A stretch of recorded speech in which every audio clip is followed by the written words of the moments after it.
So just starting out, I just wanted to offer a little bit of background as to kind of where my pitch is coming from. So yes, I am working in the role of Director of Nursing right now for Bovey Manor. However, that's a recent transition for myself. Prior to that, I was actually working as a clinical nurse educator at our Clifton Manor site.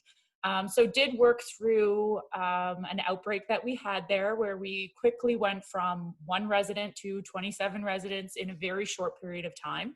And as you can imagine, there would be significant change of, practices and protocols that happen, really, really quickly, given the fact that we were one of the first sites in Calgary to go into an outbreak, so back in March. So more so what this pitch is looking at is having a little bit more of a conversation around support for staff and having some type of tool that we could utilize or technology that we could utilize in order to reinforce and translate infection prevention and control practice into their practices. So next slide, please. So our main problem is looking at how do we reinforce these practices that we have taught our staff. They do know what to do. They know how to protect themselves. However, we are working in a complex environment. With there being a complex environment, many people today have already kind of had a discussion around how do we enforce IP&C practices or infection prevention control practices with residents who do have dementia. So there's that variable. The other thing is through periods of times of uncertainty, change, and heightened stress. So there was a lot of fear in and around the practices that were changed for staff at a very quick time frame. So for an example for you guys, just so you understand where I'm coming from, when we went into Outbreak, we had a very quick turnaround that everybody had to then move to consistent masking. So where we wore surgical masks all day for our entire shift.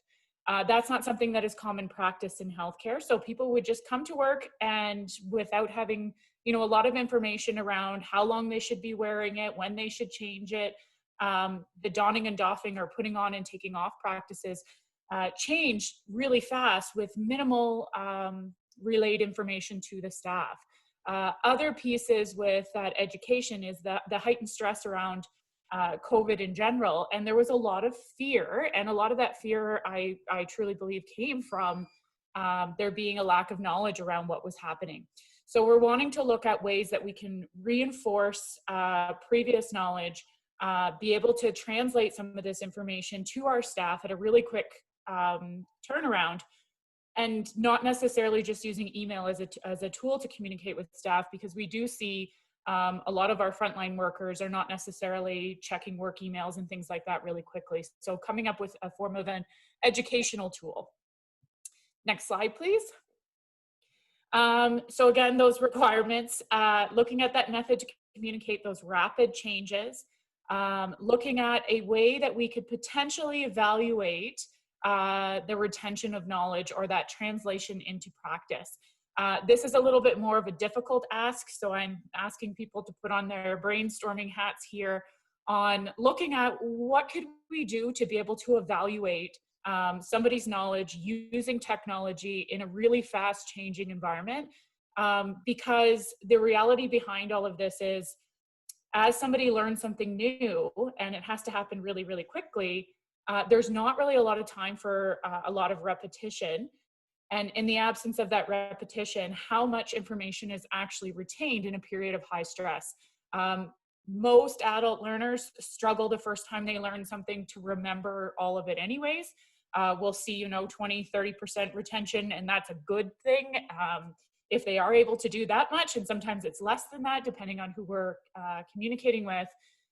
So looking at ways that we can assess what that retention was, and then finding some way in order to have repeated use.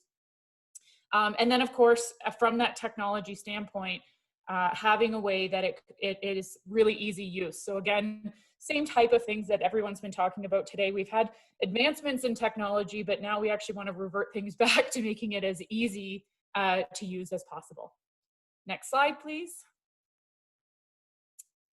So our current practice right now, is that we do train our staff on how to utilize their PPE and have them do return demonstrations back to us.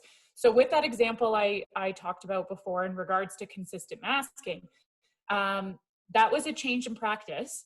They already had information on how to wear a mask, but they were taught to put on a mask before going into somebody's room. When you come out of that room, you take off the mask. And now we're asking them to have it on all the time. So there was a lot of questions that came back around, well, how long can I wear it for? When does it become permeable? Things like that, where that information could have been shared a little bit better on what those practices should have looked like. We do teach about methods of transmission as well as the chain of infection. Through a pandemic, we did do a lot of in-time education sessions where we would go out and actually provide feedback to staff. However, most continuing care sites might have 1 or 2 educators and upwards of, anywhere between 200 to 400 staff. So that type of feedback doesn't necessarily relay enough information. We trialed having a buddy system where they were giving feedback to each other as well as engagement in IP&C games for learning. And in a high period of stress, there was a lot of challenges around having people commit to that and being engaged, as well as an IP&C lead person. So those are pieces that we did put into place, but again, we still saw some gaps in that knowledge retention. Next slide, please. So in regards to impact, ultimately, if the residents receive care from staff that are well prepared, very knowledgeable in those new practices, there will be positive resident health outcomes in preventing the spread of infection. It enhances staff occupational health and safety, contains that spread and outbreak management.